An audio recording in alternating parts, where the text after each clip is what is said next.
How to make a lined pocket for your petticoat. First, you're going to cut out 4 pieces of fabric. You're going to cut out 2 of the top piece, which has the slit, 1 out of your outer fabric and 1 out of your inner fabric. Then you're going to cut out 2 of the back piece, which has no slit. Again, 1 out of your lining and 1 out of your outer fabric. The next step is to pin the 2 fronts, 1 of the outer fabric and 1 of the lining together, right sides together, and stitch around the slit. So you're going to stitch all the way down across the bottom and back up. When you're finished stitching, you're going to clip down here to miter the corners. Then you're going to turn it inside out and press. So now you will have a piece with the lining and the outer fabric stuck together like this. When you're finished with that, you're going to take your back piece of outer fabric and pin it on the top, right sides together. You're going to pin all the way around and leave the top open. Then you're going to turn it over and pin your back piece of lining on to the front piece of lining, right sides together. Same thing, pinning all the way around and leaving your top open. I made this pocket a little narrower than the original pattern for Ava because the original was too large. So I'm putting it on my machine now with slightly less than a 1/2 inch seam allowance, and I'm just stitching around all the edges. I have the brown part, the outer fabric folded underneath, so I am not stitching it to the lining.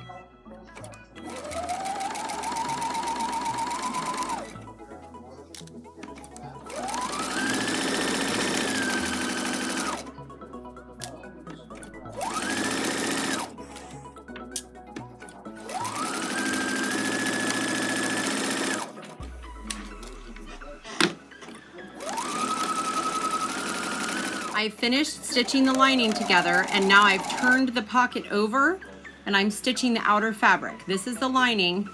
It's attached in the middle by the stitches that I did previously, and now the lining is all stitched together and it's hanging off to the side. I am not stitching it to the outer fabric.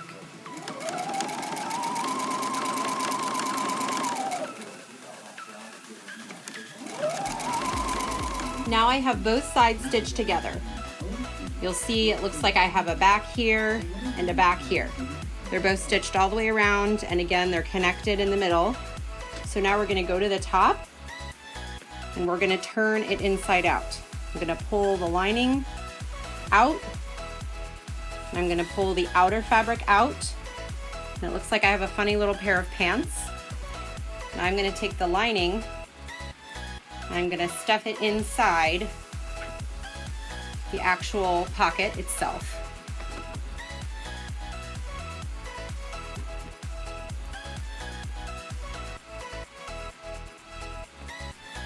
You can reach inside, make sure it's all flat and even. And then I will take this over to my ironing board and press the top again so that it lays flat. I goofed and made the lining a tiny bit bigger than the outside accidentally, so it's a little bit bulky, but it's okay, it won't affect the finished product. The next time I do this, I'll probably cut the lining about 1/4 of an inch all the way around smaller than the outside.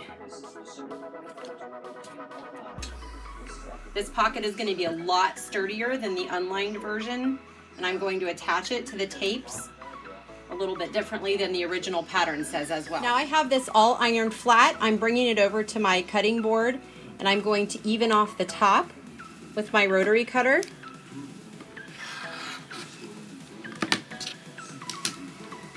Next, I'm going to take it back to the ironing board, and I'm going to iron this under. I'm going to press it under here, and then I'm going to press it under again, forming a casing.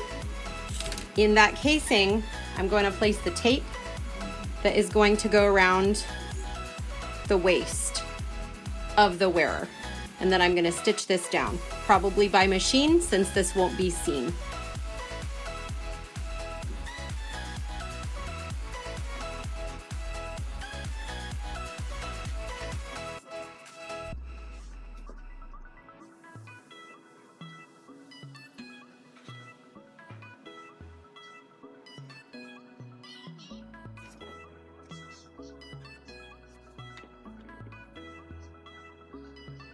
So I have the casing ironed down and pinned here, and I've gone ahead and just set the tape in there to save me the trouble of shoving it through with a safety pin. And you can see there's enough space in the casing that the tape can slide. That way if you tie it on and need to adjust it, it'll be simpler. I also really like the dimensions of this. It's a nice big space to slide your hand or items in, but it's also a really nice area down here, large enough to hold quite a few things. I'm gonna put this on my machine now and just stitch carefully along the bottom edge.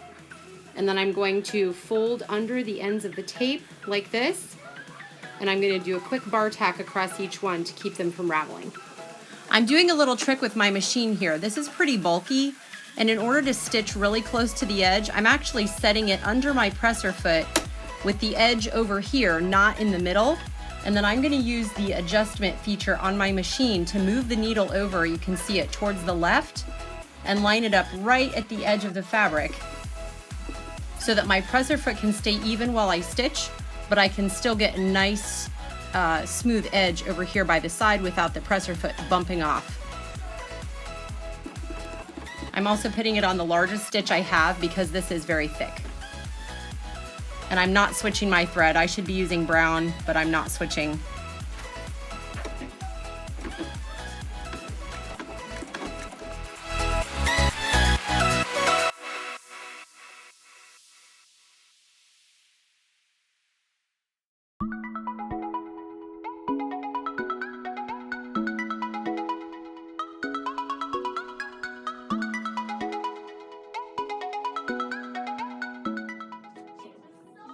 So here's the finished pocket. I've allowed slack in the casing so the tape can slide.